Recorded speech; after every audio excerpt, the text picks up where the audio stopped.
ಒಂದು good news ಏನಪ್ಪ ಅಂತಂದ್ರೆ ನಿಧಿ 470 ಗ್ರಾಂ ಚಿನ್ನ ಸಿಕ್ಕಿತ್ತಲ್ಲ, ಅದು ಒಂದಿಷ್ಟು ಉಳಿದಂಥ ಆಭರಣಗಳೆಲ್ಲ ಸಿಕ್ಕಿದ್ವಲ್ಲ, ಆ ಕುಟುಂಬ ಅತ್ಯಂತ ಪ್ರಾಮಾಣಿಕತೆಯಿಂದ ಅದನ್ನು ಸರ್ಕಾರಕ್ಕೆ ಒಪ್ಪಿಸಿದ್ರು. ಸರ್ಕಾರ ಭರವಸೆಯನ್ನ ಕೊಟ್ಟಿತ್ತು. ಬಟ್ ಇದೇ ಮೊದಲನೇ ಬಾರಿ ಅನಿಸುತ್ತೆ ಕೊಟ್ಟ ಭರವಸೆಯನ್ನು ಇಷ್ಟು ಬೇಗ ಈಡೇರಿಸಿರೋದು. ಈಗ ಅವರಿಗೆ 30-40 ಸೈಟ್ ಕೊಟ್ಟಿದ್ದಾರಂತೆ, 30-40 ಸೈಟು.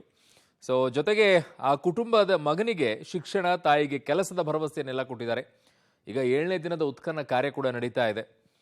ಈಗ ಮತ್ತೊಂದು ಅಪರೂಪದ ಲೋಹ ಪತ್ತೆಯಾಗಿದೆ ಅಂತೆ. ವೆರಿ ಗುಡ್, ಬೇಗ ಅವರಿಗೆ ಕೊಟ್ಟಿದ್ದೀರಾ. ಇಲ್ಲದೆ ಇದ್ರೆ ಹಿಂಗೆ ಕಾಯ್ಕೊಂಡು ಕೂತ್ಕೋಬೇಕಾಗಿತ್ತು. ಇನ್ನು ಎಷ್ಟೊಂದು ಜನ ಕಾಯ್ತಾ ಇದ್ದಾರೆ. ನೋಡಿ ಸ್ಟೋರಿಯನ್ನು. ಗದಗ ಲಕ್ಕುಂಡಿಯಲ್ಲಿ 7ನೇ ದಿನದ ಉತ್ಖನನ ವೇಳೆ ಲೋಹದ ವಸ್ತು ಪತ್ತೆ. ಗದಗ ಜಿಲ್ಲೆಯ ಲಕ್ಕುಂಡಿಯಲ್ಲಿ ಮನೆ ನಿರ್ಮಾಣಕ್ಕೆ ಪಾಯ ಅಗೆಯುವಾಗ ರಿತ್ತಿ ಕುಟುಂಬಕ್ಕೆ ನಿಧಿ ಸಿಕ್ಕಿತ್ತು. ಇದರ ಬೆನ್ನಲ್ಲೇ ನಿಧಿ ಸಿಕ್ಕ ಜಾಗದಲ್ಲಿ ಸರ್ಕಾರ ವಾರದಿಂದ ಉತ್ಖನನ ಕಾರ್ಯವನ್ನು ಭರದಿಂದ ನಡೆಸುತ್ತಿದೆ. ಪುರಾತತ್ವ ಇಲಾಖೆ, ಜಿಲ್ಲಾಡಳಿತ, ಪ್ರವಾಸೋದ್ಯಮ ಇಲಾಖೆ, ಲಕ್ಕುಂಡಿ ಅಭಿವೃದ್ಧಿ ಪ್ರಾಧಿಕಾರ ನೇತೃತ್ವದಲ್ಲಿ ಈ ಉತ್ಖನನ ಕಾರ್ಯ ನಡೆಯುತ್ತಿದೆ. ಇಂದು 7ನೇ ದಿನದ ಉತ್ಖನನ ನಡೆಸಲಾಯಿತು. ಇಷ್ಟು ದಿನ ಭೂಮಿ ಅಗೆಯುವ ವೇಳೆ ಪುರಾತನ ದೇವಾಲಯದ ಅವಶೇಷಗಳು, ನಾಗರಕಲ್ಲು, ಶಿವಲಿಂಗ, ಕವಡೆ, ಮಡಿಕೆ ಪತ್ತೆಯಾಗಿತ್ತು. ಇದೆಲ್ಲವನ್ನು ಪುರಾತತ್ವ ಇಲಾಖೆ ಅಧಿಕಾರಿಗಳು ಪರಿಶೀಲನೆ ನಡೆಸಿ ವಶಕ್ಕೆ ಪಡೆದಿದ್ದರು.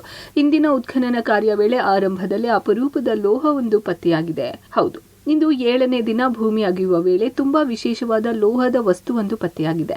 ಇದು ಕರ್ಪೂರ ಬೆಳಗಲು ಬಳಸುವ ದೀಪದ ಆಕಾರದಲ್ಲಿದ್ದು ಅಪರೂಪದ ವಸ್ತುವಾಗಿದೆ. ಉತ್ಖನನ ಮೇಲ್ವಿಚಾರಕರು ಇದನ್ನು ಪರಿಶೀಲನೆ ಮಾಡಿ ನಂತರ ಪ್ಲಾಸ್ಟಿಕ್ನ ಚಿಕ್ಕ ಪಾಕೆಟ್ನಲ್ಲಿ ಹಾಕಿ ವಶಕ್ಕೆ ಪಡೆದುಕೊಂಡರು. ಹೀಗೆ ಪ್ರತಿನಿತ್ಯ ಒಂದಲ್ಲ ಒಂದು ಅವಶೇಷಗಳು ಪತ್ತೆಯಾಗುತ್ತಿದ್ದು ಸಾಕಷ್ಟು ಕುತೂಹಲ ಮೂಡಿಸುತ್ತಿದೆ.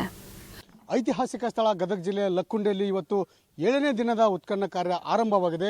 ಆ ದೃಶ್ಯವನ್ನು ನಿಮಗೆ ತೋರಿಸ್ತಿದ್ದೀನಿ. ನಮ್ಮ ಒಂದು ಬಲಭಾಗದಲ್ಲಿ ನೋಡ್ತಿರ್ಬೋದು, ನಾವೀಗ ಶ್ರೀ ಕೋಟೆ ವೀರಭದ್ರೇಶ್ವರ ದೇವಸ್ಥಾನದ ಅಂಗಳದಲ್ಲಿದ್ದೀವಿ. ಇವತ್ತು 7ನೇ ದಿನದ ಉತ್ಖನನ ಕಾರ್ಯ ಆರಂಭವಾಗಿರುವಂಥದ್ದು.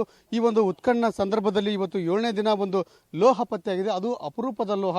ಅದು ಯಾವ ರೀತಿಯಾಗಿದೆ ಅಂದರೆ ಕರ್ಪೂರ ಬೆಳಗುವಂಥದ್ದಾಗಿರಲಿ ಅಥವಾ ಹಣತೆ, ದೀಪ ಹಚ್ಚುವ ಹಣತೆ ಆಕಾರದಲ್ಲಿರುವಂತಹ ಲೋಹ ಇದಾಗಿದೆ ಅನ್ನುವಂಥದ್ದು ಕೂಡ ಈಗ ತಿಳಿದು ಬರ್ತಾ ಇದೆ.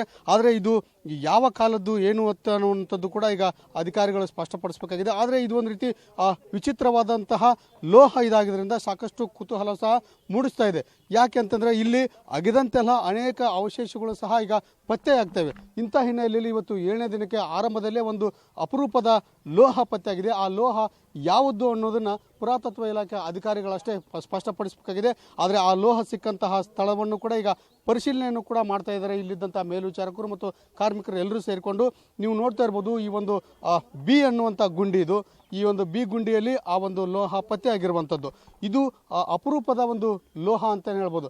ಯಾಕೆಂದರೆ ಈ ಒಂದು ಎರಡೂ ಭಾಗವನ್ನು ನೋಡಿದಾಗ ಒಂದು ರೀತಿ ವಿಚಿತ್ರವಾಗಿದೆ ಈ ಲೋಹ. ಹಾಗಾಗಿ ಇದು ಕರ್ಪೂರ ಬೆಳಗುವಂತಹ ಲೋಹನ ಅಥವಾ ಹಣತೆ ಆಕಾರದಲ್ಲಿರುವಂತಹ ಲೋಹದ ಮಾದರಿಯಲ್ಲಿ ಇದು ಕಾಣಿಸ್ಕೊಳ್ತಾ ಇರೋದ್ರಿಂದ ಸಾಕಷ್ಟು ಕುತೂಹಲ ಮೂಡಿಸಿದೆ ಅಂತ ಹೇಳ್ಬೋದು. ನಿಧಿ ಸಿಕ್ಕ ಕುಟುಂಬಕ್ಕೆ 30/40 ಸೈಟ್, ಮಗನಿಗೆ ಶಿಕ್ಷಣ, ತಾಯಿಗೆ ಕೆಲಸದ ಭರವಸೆ. ಇದು ಪಬ್ಲಿಕ್ ಟಿವಿ ವರದಿಯ ಇಂಪ್ಯಾಕ್ಟ್. ಲಕ್ಕುಂಡಿಯಲ್ಲಿ ಸಿಕ್ಕ ನಿಧಿಯನ್ನ ಪ್ರಾಮಾಣಿಕತೆಯಿಂದ ಸರ್ಕಾರಕ್ಕೆ ಹಸ್ತಾಂತರಿಸಿದ ಲಕ್ಕುಂಡಿ ರಿತ್ತಿ ಕುಟುಂಬಕ್ಕೆ ನಿವೇಶನ ಭಾಗ್ಯ ಸಿಕ್ಕಿದೆ.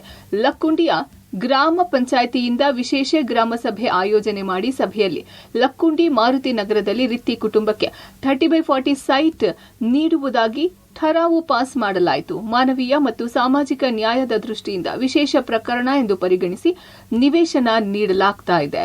ಅಲ್ಲದೆ ಸಚಿವರು, ಶಾಸಕರ ಅನುದಾನದಲ್ಲಿ ಮನೆ ನಿರ್ಮಾಣ ಮಾಡಿಕೊಡುವುದಾಗಿ ಭರವಸೆ ನೀಡಲಾಗಿದೆ.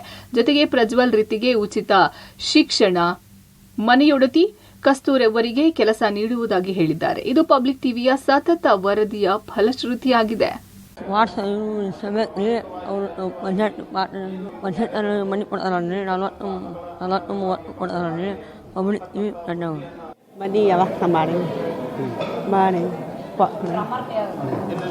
ಮನೀದು ನೋಡಿದು ಕೊಟ್ಟಿನ ಅಂತ ಹೇಳ್ಯಾರ. ಮನೆ ಕೊಡ್ತೀವಿ ಅಂದ್ರೆ ಮನೀನು ಕೊಟ್ಟಿನ ಅನ್ನಾರಿ, ಮನೆ ಹಾಕ್ತೀನಿ ಕೊಟ್ಟಿನ ಅನ್ನಾರಿ. ನಮ್ಮ ಎಲ್ಲೆಲ್ಲ ಕೆಲಸನ ಕೊಟ್ಟಿನ ಅಂತ ಹೇಳ್ಯಾರ. ಕೊಡ್ತೀವಿ ನಾವು ಖುಷಿ ಅಂತೀವಿ. ನೋಡ್ರಿ, ನಮ್ಮ ಪಂಚಾಯತ್ ಎಲ್ಲರೂ ಊರ ದೈವ ಎಲ್ಲರೂ ಕೂಡಿ ಕೊಟ್ರಿ, ನಮ್ಗೆ ಹಾಕಿಸಿ ಕೊಡ್ತೀವಿ, ಕಟ್ಟಿಸಿ ಕೊಡ್ತೀವಿ. ನಾವು ಕೇಳಿದ್ದು ಎಲ್ಲರೂ ಹ್ಞೂನ್ರಿ ಅಂತ ಹೇಳಂದ. ಕಟ್ಟೆ ಕೊಡ್ತೀವಿ, ಮನೆ ಕಟ್ಟಿಸೇ ಕೊಡ್ಬೇಕಂತ ಹೇಳಿ ಖುಷಿ ಆಗುತ್ತೆ ರೀ. ನಮ್ಮ ಪಬ್ಲಿಕ್ ಟಿವಿ ಒಳಗೆ ಧನ್ಯವಾದಗಳು. ಈಗ ಈ ಮಾರುತಿ ನಗರ ಅಂತೇಳಿ ಇಲ್ಲೇ ಇನ್ನೊಂದು ನಮ್ಮದು ಹೊಸ ನಗರ ಮಾಡಿದ್ದೀವಿ. ಅಲ್ಲಿ ನಮ್ಮದೇ ಪಂಚಾಯತಿದು 7 ಎಕರೆ ಜಮೀನಿದ್ದು. ಅದರಲ್ಲಿ 30-40 ಸೈಟಿನ ಒಂದು ಜಾಗವನ್ನು ಆತನಿಗೆ ನಾವು ಗ್ರಾಮ ಪಂಚಾಯತಿ ಒಂದು ನಾವು ಇವತ್ತು ಹಸ್ತಾಂತರ ಮಾಡಿದ್ದೀವಿ. ನೀವು ಜಾಗ ಕೊಡ್ರಿ, ನಾನು ಮನೆ ಕಟ್ಟಿಸ್ಕೊಡ್ತಕ್ಕಂಥದ್ದನ್ನು ನಾವು ಕೊಡ್ತೀವಿ ಅಂತಂದು ಸಾಹೇಬ್ರು HK ಪಾಟೀಲ್ ಸಾಹೇಬ್ರು, ಜಿಲ್ಲಾಡಳಿತ, ಶಾಸಕರು ಹೇಳಿದ್ದಾರೆ. ಉತ್ಖನನ ಕಾರ್ಮಿಕರ ಬಯೋಮೆಟ್ರಿಕ್ ಸಮಸ್ಯೆ, ಹಾಜರಾತಿ ನಮೂದಿಸಲು ಕಾರ್ಮಿಕರ ಪರದಾಟ. ಲಕ್ಕುಂಡಿಯಲ್ಲಿ ನಡೆಯುತ್ತಿರುವ ಉತ್ಖನನ ಕಾರ್ಮಿಕರಿಗೆ ಬಯೋಮೆಟ್ರಿಕ್ ಹಾಜರಾತಿ ಸಮಸ್ಯೆಯಾಗಿತ್ತು. ಬಯೋಮೆಟ್ರಿಕ್ ಯಂತ್ರ ಕೆಲವು ಕಾರ್ಮಿಕರ ಬೆರಳಚ್ಚು ತೆಗೆದುಕೊಳ್ಳಲಿಲ್ಲ. ಕಲ್ಲು ಮಣ್ಣಿಗೆ ಬೆರಳು ಉಜ್ಜಿ ಯತ್ನಿಸಿದರೂ ಆಗಲಿಲ್ಲ. ಕೊನೆಗೆ ಹಾಜರಾತಿ ಪುಸ್ತಕದಲ್ಲಿ ನೋಂದಣಿ ಮಾಡಿ ಕಾರ್ಮಿಕರು ಭೂಮಿ ಅಗೆಯುವ ಕೆಲಸದಲ್ಲಿ ತೊಡಗಿದರು. ಒಟ್ಟಾರೆ ಇಂದು ಸಹ ಉತ್ಖನನ ಕಾರ್ಯ ಮುಂದುವರೆದಿದ್ದು, ಮುಂದಿನ ದಿನಗಳಲ್ಲಿ ಯಾವೆಲ್ಲ ವಸ್ತುಗಳು ಸಿಗಲಿದೆ ಎಂಬುದನ್ನು ಕಾದು ನೋಡಬೇಕಿದೆ. News desk, Public TV.